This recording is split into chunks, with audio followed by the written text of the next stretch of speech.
নমস্কাৰ, সকলোকে কাতি বিহুৰ শুভেচ্ছা জনাইছো। শুভেচ্ছা জনাই আজি গধূলি এই ভিডিঅ'টো বনাইছো। বিশেষ এটা কথা কোৱাৰ কাৰণে ভিডিঅ'টো বনালো। এইকেইদিন খুবেই দেখি আছো আতচবাজিৰ ক্ষেত্ৰত বিভিন্ন ধৰণৰ কথা বিভিন্নজনে কৈ আছে।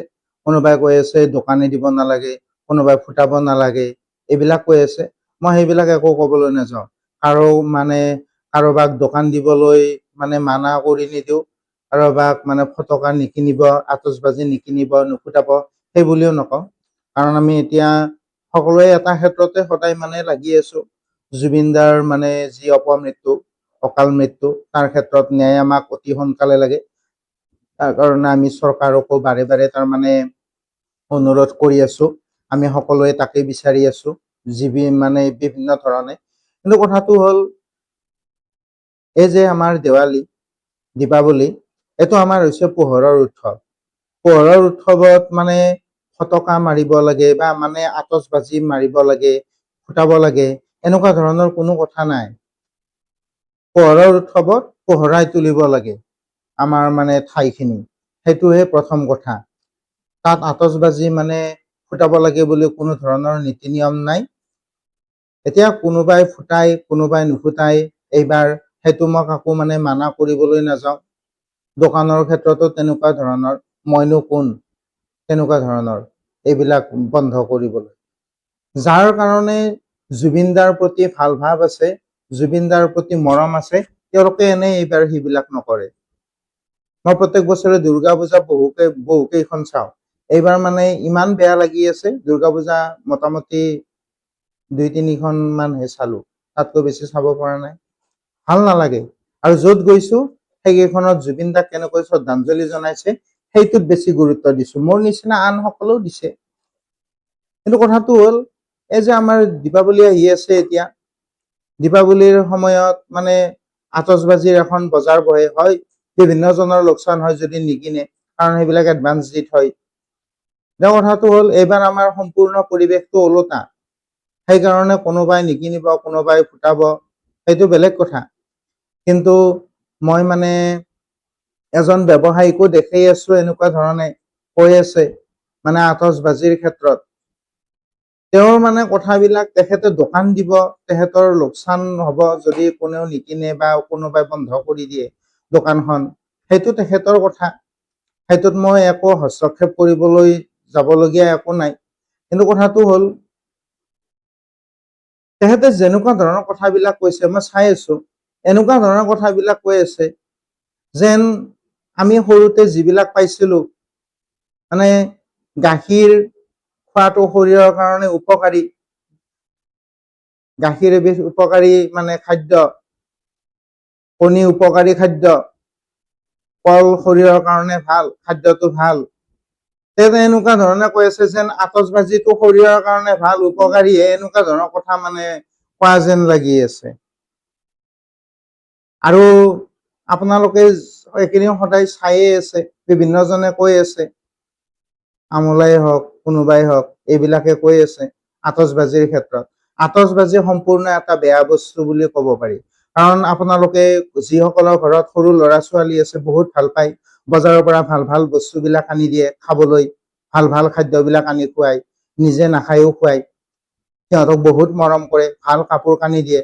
কিন্তু এই যে দীপাৱলীৰ দিনাখন আপোনালোকে মৰমত দিয়ে আতচবাজি হাতত তুলি, কিন্তু সেইটোৰ পৰা বিভিন্ন ধৰণৰ দুৰ্ঘটনা ঘটে। মই বহুত দেখিছো এনেকুৱা, হাত পুৰি যায়, কিছুমানে চিৰকাললৈ ঘূণীয়া হৈ পৰে, বহুত দেখিছো। আৰু সৰু ল'ৰা ছোৱালী সেইবিলাক যেতিয়া চুই উঠি, সিহঁতৰো ইমান জ্ঞান নাই ন, সিহঁতে সেই হাতখনেৰে চকু চুব, মুখ চুব, তাৰ পৰা বিভিন্ন ধৰণৰ ঘটনা ঘটিব পাৰে। আতচবাজিৰ পৰা শব্দ প্ৰদূষণ হয়, বায়ু প্ৰদূষণ হয়। যিবিলাক কাষত চৰাই চিৰিকটি বা অন্য জীৱ জন্তু থাকে, সেইবিলাকে ভয় খায়। গতিকে এইবিলাক আমি এনেও কমাব লাগে। আমি কৰোণাৰ সময়ত বহুতে আমি ঘৰত এনেই মাটি পৰি থাকে, একো নকৰো। কৰোণাত যেতিয়া আমাৰ তৰকাৰী পাতিৰ অভাৱ হ'ল, আমি তেতিয়া শিকিলো ঘৰত এনে মাটি পৰি থাকিলে আমি অলপ খেতি কৰিব লাগে, যিটো মাজতে নোহোৱা হৈ গৈছিল আমাৰ অসমীয়া সমাজৰ পৰা। প্ৰায় ভাগৰ ক্ষেত্ৰত তেনেকুৱা হৈছিল। কিন্তু আমি তেতিয়া শিকিলো যে ঘৰত যদি অলপমান মাটি থাকে, আমি তাৰমানে সেইখিনিত খেতি কৰিব পাৰো। খেতি কৰি আমি হঠাৎ এনেকুৱা কিবা এটা প্ৰয়োজন হ'লে আমি তাৰ পৰা আনি খাব পাৰো। আমি কৰোণাৰ সময়ত সেইটো শিকিলো, বৰ্তমানো আমি সেইটো কৰি আছো। ঠিক তেনেকুৱাকৈ এইবাৰ আমি যিটো ঘটনাৰ সন্মুখীন হলো নভবাকৈ, এতিয়াৰ পৰা আমি এইটোও শিকিব পাৰো যে আতচবাজিৰে আমাৰ উপকাৰ নহয়, অপকাৰ হয়। গতিকে তাক আমি যিমান পাৰি এৰাই চলিব লাগে। আৰু জুবিনদাই যিহেতু প্ৰকৃতিক ভাল পাইছিল, জীৱ জন্তুৰ পৰা আদি কৰি, গতিকে সেইবিলাকক অনিষ্ট কৰা বস্তু হৈছে এই আতচবাজিটো। গতিকে জুবিনদাক আমি যিহেতু ভাল পাওঁ, সেইটো আমি এৰি চলিব পাৰো। আতচবাজিৰ পৰাতো আমাৰ কোনো ধৰণৰ লাভ নহয়, অযথা পইচাবিলাক খৰচ হয়। তাতকৈ সেইখিনি পইচাৰে আপুনি ঘৰত যিসকল মানুহ আছে তেখেতক অলপ কিবা এটা আনি দিব। সৰু ল'ৰা ছোৱালীৰ ক্ষেত্ৰতো যিমানখিনি পাৰি কমাই আনিব, এইটো লাহে লাহে অভ্যাসত পৰিণত হ'ব। এতিয়া কিছুমানে এনেকুৱা ধৰণৰ মন্তব্য দি আছে যে দীপাৱলী মানে আতচবাজি, আতচবাজি নহ'লে তাৰমানে দীপাৱলীয়ে নহয়। যদি তেনেকুৱাই হয় তেন্তে আতচবাজি মানে ফুটাবই লাগিব, এনেকুৱা ধৰণৰ কথা এটা আৰু। আতচবাজি মানে তেওঁলোকৰ মতে যিসকলে কৈ আছে, আতচবাজি মানে এনেকুৱা আৰু শৰীৰৰ কাৰণে খুবেই উপকাৰী। যদি সেইটোৱে হয় তেন্তে উপকাৰী বস্তুটো ব্যৱহাৰ কৰি থাকক, সেইটো ক'বলগীয়া একো নাই। কিমান উপকাৰী যিসকলে কিনি আনি এইবিলাক ফুটাই তেখেতসকলেও জানে। কিন্তু মোৰ অনুৰোধ এটাই, আপোনালোকে দীপাৱলীৰ দিনা জুবিনদাৰ ন্যায়ৰ কাৰণে চাকি এগছি লগাব। আৰু যিমানখিনি পাৰি এতিয়াৰ পৰা, দীপাৱলী বুলি কথা নাই, এতিয়াৰ পৰা আপোনালোকে অভ্যাস কৰক। অনুৰোধ মোৰ এইটো, দাবী নহয়, অনুৰোধ। মানে আতচবাজি এৰাই চলক, আতচবাজিৰ ঠাইত সেইখিনি পইচাৰে বেলেগ ভাল কাম কৰক। ভাল লাগিব আপোনাৰো, আপোনালোকৰো ভাল লাগিব, আন সকলৰো ভাল লাগিব। মানে কিছুমান আমি মানুহক অনুকৰণ কৰিবলগীয়া কাম আছে, সেইখিনি কৰিব পাৰো। এতিয়া মই এইখিনিয়ে ৰিকুৱেষ্ট কৰিছো, শেষত সকলোকে অনুৰোধ কৰিছো আপোনালোকে দীপাৱলী পালন কৰক, দীপাৱলী যিয়ে যেনেকৈ পাৰে, কিন্তু আমি কোনোদিন পাহৰিব নালাগে এতিয়া, আমি যেতিয়ালৈ জুবিনদাৰ ন্যায় নাপাওঁ তেতিয়ালৈ আমি এনেকৈ লাগিয়ে থাকিম। দীপাৱলীত আমি জুবিনদাৰ নামত চাকি লগাম, জুবিনদাক আমি স্মৰণ কৰিম। কাইলৈ 19 তাৰিখ আছে, এমাহ হ'ব আমি জুবিনদাক ইয়াত ৰাখিছো, কোনেও উলিয়াই পেলাব নোৱাৰে। আৰু এইবিলাক যে কিছুমান কথা বিভিন্নজনে বিভিন্ন ধৰণৰ মন্তব্য দিবই, নিজৰ স্বাৰ্থতে হওক কিবা বেলেগ স্বাৰ্থতে হওক, সেইবিলাক একো নাই।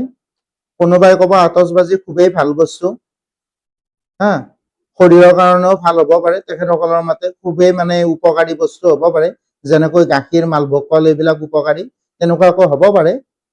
গতিকে সেনেকুৱা কোনো কথা নহয়। আৰু মানে এইটো আপোনালোকে এটা কথাই মনত ৰাখক, আমি জুবিনদাই যিবিলাক কথা বেয়া পাইছিল সেইবিলাক আমি কৰিব নালাগে। জুবিনদাই যিহেতু প্ৰকৃতিক ভাল পাইছিল, আমিও প্ৰকৃতিক ভাল পাওঁ।